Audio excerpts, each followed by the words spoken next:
इसलिए कहा जाता है कि अगर इमाम हसन के दर पर अगर कोई फकीर आता था तो इमाम हसन बढ़ चढ़ के अता करते थे। और इमाम हसन ने पैगाम दिया कि अगर तुम्हारे दर पर कोई फकीर आए तो उसे खाली हाथ न लौटाओ। अब जरा मुलाजा फरमाए कि जब इमाम हसन और इमाम हुसैन बीमार पड़े तो जनाबे फातिमा ज़हरा ने मन्नत मांगी। इमाम हसन की अजमत को समझे कि आखिर इमाम हसन की अजमत है क्या। अब जैसे ही फातिमा ज़हरा है कि दोनों हाथों को बुलंद करती है और कहती है कि या बारे लाहा, अगर हमारे बच्चे शिफा पा जाएंगे तो हम 3 रोज तक रोजा रखेंगे। परवरदिगारे आलम ने जनाबे फातिमा ज़हरा की दुआ को कबूल किया। अब जैसे ही कबूल हुआ, इधर इमाम हसन ने रोजा रखा, इधर इमाम हुसैन ने रोजा रखा, उधर जनाबे फातिमा ज़हरा ने रोजा रखा।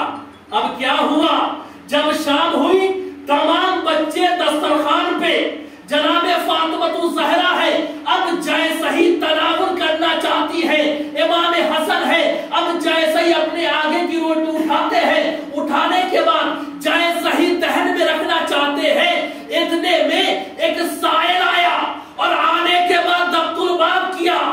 कहा कौन हो, कहा मैं मिस्कीन हूं।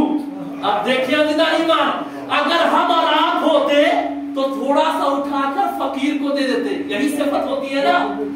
लेकिन आज़मत हसन को समझे, अब जैसे ही सुना फकीर आया है, सबने अपने आगे की रोटी उठाकर उस फकीर के हवाले कर दिया।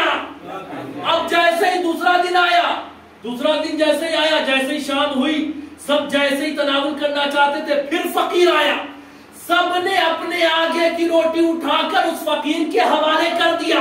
तीसरा दिन आया, वैसे ही अमल हुआ। यानी पता ये चला कि इमाम हसन पैगाम ये देना चाहते हैं कि अगर तुम्हारे घर पे कोई फकीर आए तो उसे बढ़ चढ़ के अता करो।